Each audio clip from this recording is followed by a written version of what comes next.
Galaxies burn and the struggle's real. Enemies all around, but we got steel. Through the darkest hours when hope's out of sight, we'll keep on fighting, cause we know it's right.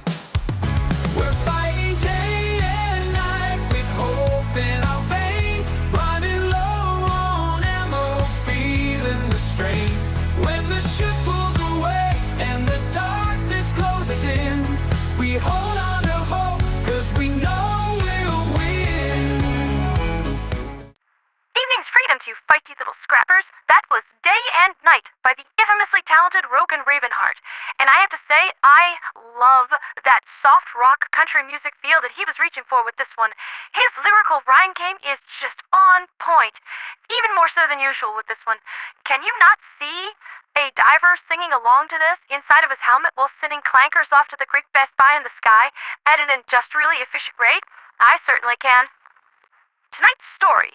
Curia is under siege, but her defenders are steadily pushing the bots back towards the deeper Hydra sector. However, manpower is falling short in Tarsh, and it looks like the Toasters are going to secure a northern flank into the more Spear sector, thus putting them uncomfortably close to the interior worlds. At the same time, Acamar IV, yes, I know it's 4, don't you try to pull that on me again, is suffering from a similar shortage of manpower and is losing its defense as well, thus putting the planet Turing within the Meridian Gulf under direct Terminid threat.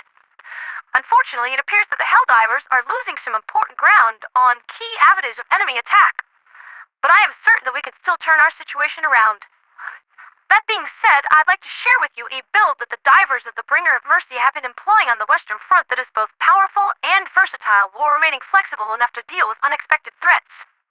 If you are particularly talented with the Diligence Counter Sniper, I humbly regard this as one of the best weapons currently available in that its skill ceiling is incredibly high, able to pop bot skulls at enormous distances while remaining able to deal with closer range threats.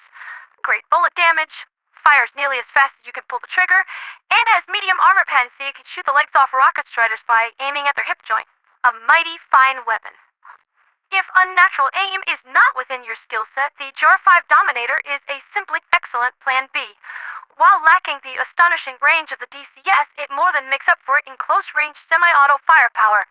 Every time you pull the trigger, it fires a stabilized gyrojet armor-piercing projectile that pierces the enemy and explodes from within. This makes a mockery of any kind of personal armor, even of automaton manufacture. It is capable of inflicting great harm even to rocket strider leg joints. Seriously, it will blow their legs clean off. Your stratagem picks for this build are the classic recoilless rifle for busting up hulks, shooting down dropships, and lending some anti-strider support, though strangely it doesn't seem to do terribly well against them.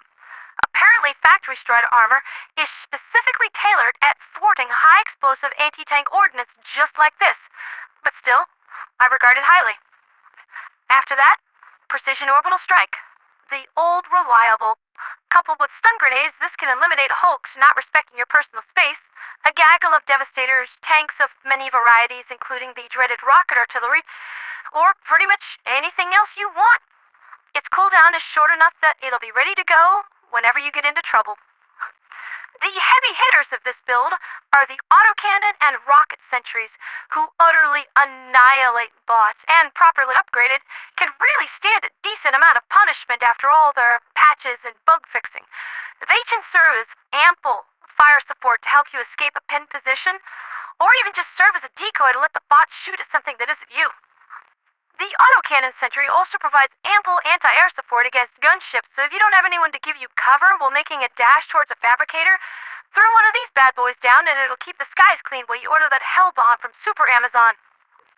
The rocket sentry is no slouch either, though it sometimes struggles with gunships. Against ground enemies, its ammo lasts way longer than you think and reaches out really far. It staggers the enemy with every hit, keeping them locked in place and not ventilating your torso with laser fire. A very agreeable outcome, if you ask me. As far as secondaries go, that's really dealer's choice.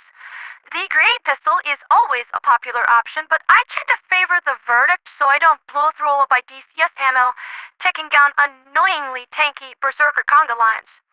Seriously, they're not scary, they're just a pain in the butt. That and firing 9 shots before doing a tactical reload and shooting some more make me feel like Mila Jovovich on the set of Resident Evil. So, let's tie all of this together with practical applications on the battlefield. You're able to snipe out bot skulls with DCS or JAR-5 while remaining mobile, hitting and fading and avoiding tough fights when you can. If you get into trouble, throw the sentries down away from where the bots are currently aiming so they have to make a choice between being killed by you when they try to shoot at the sentries, or letting you listen to my radio broadcasts while you're safe behind cover and your sentries turn them into Swiss cheese. You can hear a lot of F words on the battlefield, but the most important of which is flank. That's been Liberty's latest with me, Pondera, the radio angel. I hope my advice helped you just slaughter those rusty butt cheeks and secure some additional victories for Super Earth. The next major order will wrap up tomorrow at 2 p.m. Super Earth Eastern Standard Democratic Time, and after that we'll be on standby until the brass decides what to do with us next. I imagine, looking at the ominous clouds swirling on the eastern galactic horizon, the wait will not be long. For liberty, for freedom, for democracy, and for Super Earth.